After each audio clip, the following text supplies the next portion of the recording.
Hey, football fans, welcome back to the channel. Do you want to hear about an NFL game that felt like a superhero movie?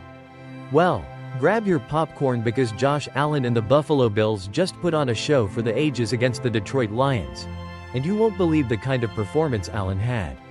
But before we dive into this thriller of a game, be sure to like, subscribe, and share this video to stay updated on all things NFL. Now, let's talk about how Josh Allen reminded everyone why the Bills are still Super Bowl contenders and why his MVP chances just got even stronger. The narrative.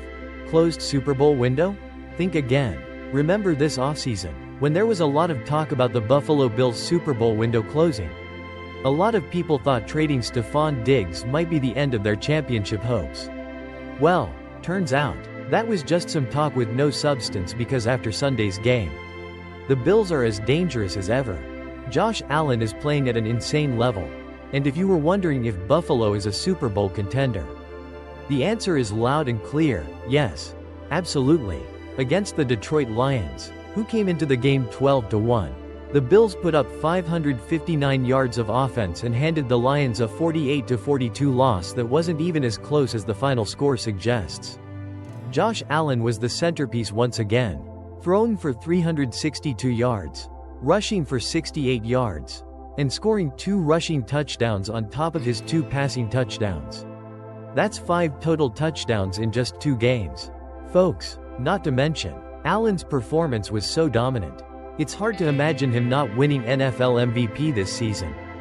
So, what does this game mean? Well, it showed us that Josh Allen and the Bills are fully capable of going all the way to the Super Bowl. Maybe even Super Bowl 59, where they'll be a force to be reckoned with. The Bills' statement start. The Buffalo Bills didn't waste any time making a statement in this game. They came out firing on all cylinders, scoring touchdowns on each of their first 3 drives. Allen started with 2 rushing touchdowns, showing that his legs are just as much of a weapon as his arm. Then, James Cook added a touchdown of his own, giving the Bills a 21-7 lead early in the game. What was more impressive wasn't just the fact that Buffalo was scoring, it was how effortlessly they were doing it. The Lions' defense, which had been hanging on after key injuries like the one to Aiden Hutchinson, couldn't seem to slow down Allen or the Bills' offense. In the first half alone, Allen passed for 254 yards, and it wasn't like he was just dinking and dunking his way to those yards. He was hitting deep passes, and when things weren't open downfield, he simply took off and ran for positive yards. The Lions were completely overmatched and had no answers for what the Bills were throwing at them. The Lions fight back, but it's not enough. Now, the Lions are no slouches on offense. Jared Goff and the offense were able to put up some points. Tim Patrick caught a nice pass for a touchdown. And even offensive lineman Dan Skipper got in on the action, scoring a 9-yard touchdown on a trick play. However, their efforts to keep up didn't change the fact that the Lions' defense had no answer for Josh Allen. At halftime, the Bills led 21-14, but it felt like they could have been up by even more. The Lions had the offensive firepower to stay competitive, but their defense simply couldn't contain Allen, who was on a mission. Buffalo runs away with it in the second half. The second half was more of the same. Amon-Ra St. Brown fumbled after a catch in the third quarter. And the Bills turned that into a Khalil Shakir touchdown, pushing their lead to 35-14. By the time the third quarter ended, Buffalo had put up 35 points and 455 yards of offense. It was a total clinic. In a desperate attempt to keep the game alive, Detroit tried an onside kick with 12 minutes still left in the game after cutting Buffalo's lead to 38-28. Now, we all know that onside kicks are nearly impossible to recover under the new NFL rules. So trying one in that situation was definitely a gamble. The Bills easily recovered the kick and returned it to the Lions' 5-yard line, where Ray Davis ran it in for another touchdown, extending the Buffalo lead to 45-28. At that point, it was clear, the Lions weren't going to stop Josh Allen, and their hopes for a comeback were dashed. The MVP case and Super Bowl dreams. Josh Allen has never won an MVP.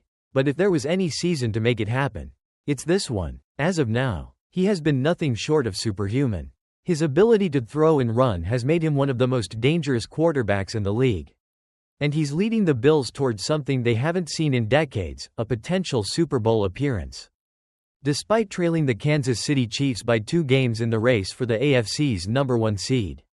You can't count out Buffalo in the playoffs. If the Bills can get into the postseason, there's no reason they can't beat Kansas City on the road and make it to the Super Bowl.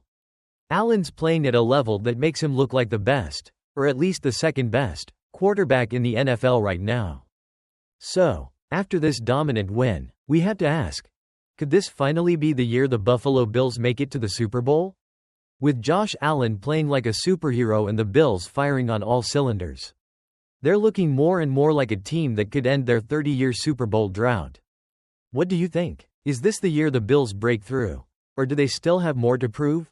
Drop your thoughts in the comments below. Don't forget to like, subscribe, and share this video with all your friends who love football. We'll be bringing you more updates on Josh Allen's MVP chase and the Bills' playoff push. So stay tuned. Thanks for watching, and until next time, keep enjoying the football season. Hey, NFL fans, Patrick Mahomes is not happy about the upcoming grueling stretch for the Kansas City Chiefs, and he's making his feelings known. The 2-time Super Bowl champion and his team are facing a tough schedule that will see them play 3 times in just 11 days. And you can guess, it's not a good feeling for Mahomes. In today's video, we're diving into the strains of this intense schedule and how Mahomes plans to handle it. Make sure to like the video if you're feeling for Mahomes and his squad. And subscribe for more updates on the Chiefs' playoff push. Patrick Mahomes, the one and only, the magician with the football. The guy who can make a no-look pass look cooler than your first date. Yeah, you know him. Well, guess what? Even the great Mahomes is not exactly thrilled about what's coming up on the Kansas City Chiefs schedule. And why is that? Oh, no big deal. He's just got to play 3 games in 11 days. 3. That's right. 11 days. 3 games. Sounds like a nightmare for anyone who's ever been on a sports team. And here's the thing. Patrick Mahomes is not happy about it. So, what do you get when you combine the Super Bowl MVP, a couple of broken tackles, and an insane schedule that makes you want to crawl into bed and never leave? You get a whole lot of exasperated Mahomes. My friends, stick around to find out why this schedule is shaking up the Chiefs' locker room and how they plan to survive this grueling stretch. The NFL's Christmas schedule of doom. 3 games in 11 days. Alright, here's the deal. Patrick Mahomes and the Chiefs have a holiday gift that no one asked for. You'd think playing football on Christmas Day would be fun, right? Wrong. The NFL has decided, hey, we're going to make the defending Super Bowl champs play 3 games in just 11 days. Christmas Day? Oh yeah, they're playing then too. The Chiefs, along with 3 other teams, the Texans, Steelers, and Ravens, will have to hit the field 3 times in this insane stretch. I'm talking about December 8th, when the Chiefs take on the Los Angeles Chargers, big win, by the way. Then just a week later on December 15th, they're off to Cleveland to face the Browns.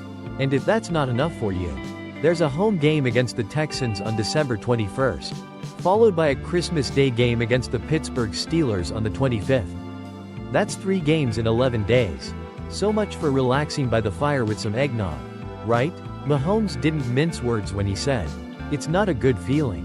Y'all think, Patrick, that's one heck of a schedule.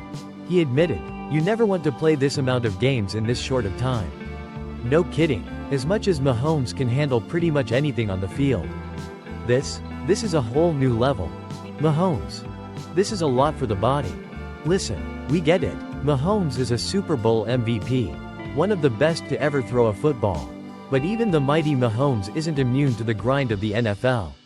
When asked if he's ever had to play 3 games in 11 days before, he quickly replied, I haven't in football. I mean, who can blame him? It's not like he's been on the field every day since high school for the Kansas City Chiefs. Oh wait. He has, but not with this kind of crazy turnaround.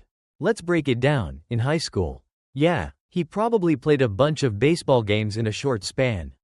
Maybe some basketball too, but NFL football? 3 games in 11 days? That's a level of physicality that even Mahomes has to prepare for. In fact, he says, all you can do is focus on the game. The practice you have that day. I love this attitude, by the way. The guy's a true competitor. And his mindset is all about staying focused on the now, managing his body, and handling what's in front of him. We should all take a page out of Mahomes' playbook when life gives us insane challenges. Focus on the game at hand and let tomorrow